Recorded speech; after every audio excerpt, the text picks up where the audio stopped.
Անվտանգություն, ինքնիշխանություն, վճռականություն, դիմակայունություն։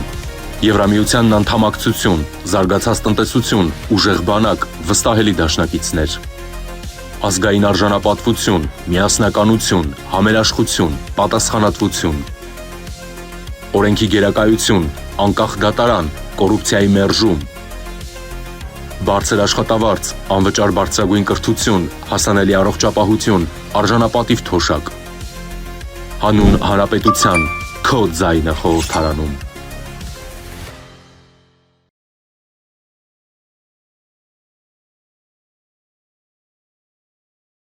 Հարգելի գործընկերներ, պարոն Մինասյան, ես ճիշտ լսեցի, որ դուք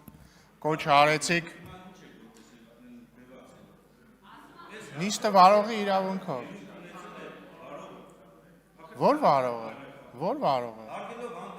Որ վարողը, պարոն Մինասյան։ Ես չեմ եղել այդ նիստին, ես չգիտեմ դուք ինչ եք ասում, ես նիստը վարողի իրավունքով հիմա ելույթ եմ ունենում եւ այս նիստը սկիզբ է առել այսօր առավոտյան ժամը 10-ին։ Պարոն Մինասյանը կոչ է անում մեզ դիտարկել այն վարկածը, ըստ որի հոկտեմբերի 27-ը կազմակերպել է թուրք-ադրբեջանական տանդեմը։ Ես ճիշտ եմ հասկանում, որ պարոն Մինասյանը կոչ է անում դիտարկել այն վարկածը, ըստ որի թուրք-ադրբեջանական տանդեմը Ռոբերտ Քոչարյանին Հայաստանում տրվել է անսահմանափակ իշխանություն։ Որովհետև եկեք համաձայնենք, Ռոբերտ Քոչարյանը 1999 թվականի հոկտեմբերի 26-ին անգլիական թագուհի էր, իսկ եւ հոկտեմբերի 27-ին, 28-ին, 29-ին եւ այդպես շարունակ դարձավ Հայաստանի լիիրված բռնապետ։ Շատ լավ դիտարկենք այդ տարբերակը։ Դա նշանակում է, որ թուրք-ադրբեջանական տանդեմը Ռոբերտ Քոչարյանին անգլիական թագուց վերածել է բռնապետի, որը հետագայում 10 տարի հետո էլ Հայաստանի մայրաքաղաքում այնպես արեց, որ կամ իր հրամանների արդյունքում ստեղծվեց մի իրավիճակ, որ 10 հոգի սպանվեց։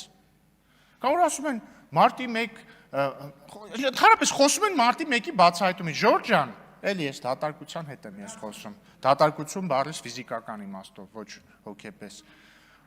Ժորժ ջան, ով է սպանել այդ 10 հոգուն։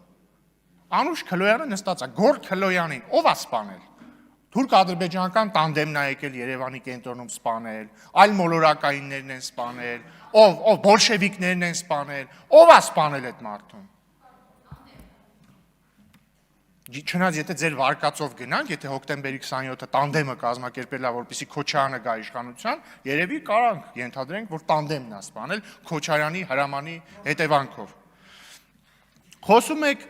Ղարաբաղը հայկական լինելուց։ Ղարաբաղը հայկական էր մինչև 2023 թվականի սեպտեմբերը, երբ որ դուք իշխանությունը վերցրեցիք Ղարաբաղում, ձեր դրածոյին դրեցիք ընդ նախագահ, ու դրանից մի քանի օր հետո ինքը լուծարման փաստաթուղթ ստորագրեց, ու մարդիկ դուրս եկան Ղարաբաղից ձեր գործողությունների արդյունքում։ Դուք եք այնպես արել, որ Ղարաբաղը դադարի լինել հայկական, ձեր գործողությունների արդյունքում։ Ու երբ որ մենք դրան նախորդող տարիներին խոսում էինք հնարավոր լուծումների մասին, ոչ թե ձեր հեքիաթների մասին, այլ հնարավոր լուծումների մասին, այնպես անել, որ մարդիկ մնան այնտեղ, շարունակեն ապրել իրենց հայրենիքում, դուք մեզ անվանում եք դավաճան, թրքասեր, չգիտեմ, ադրբեջանասեր, պարոն Մինասյանը էլ ինչ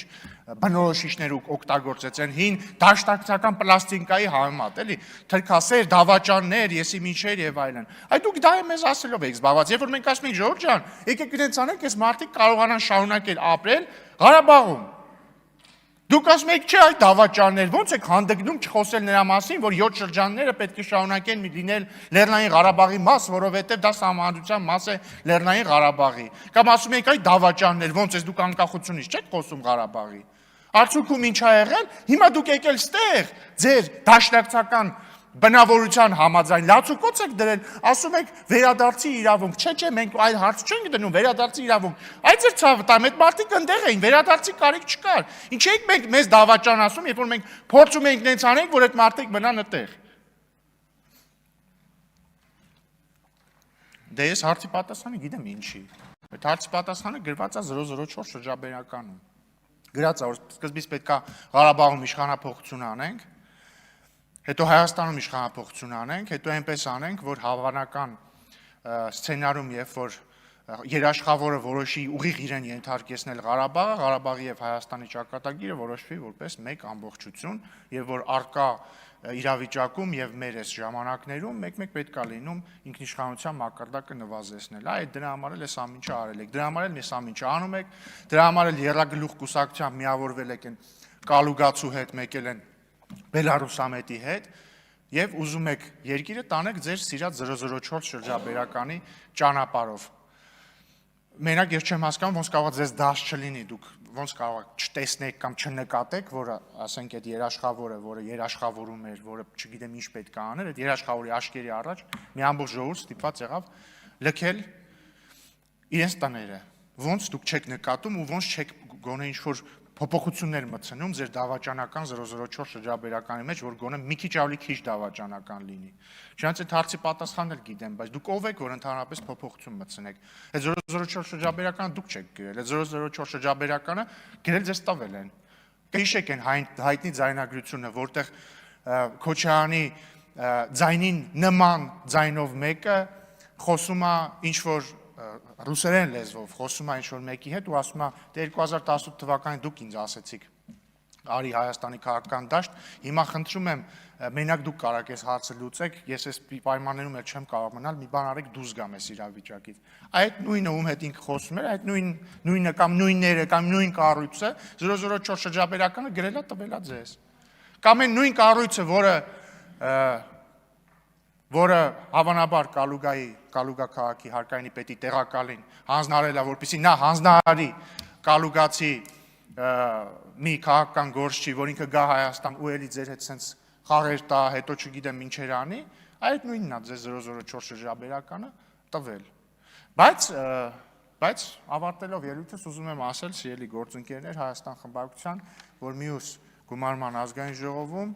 ես ձեզ չեմ կարոտի։ Բացառությամբ Արծվիկ Մինասյանի, որի հետ բանավիճելը ինձ միշտ հաճելի եղել, չնայած չգիտես ինչի թողեց եւ գնաց։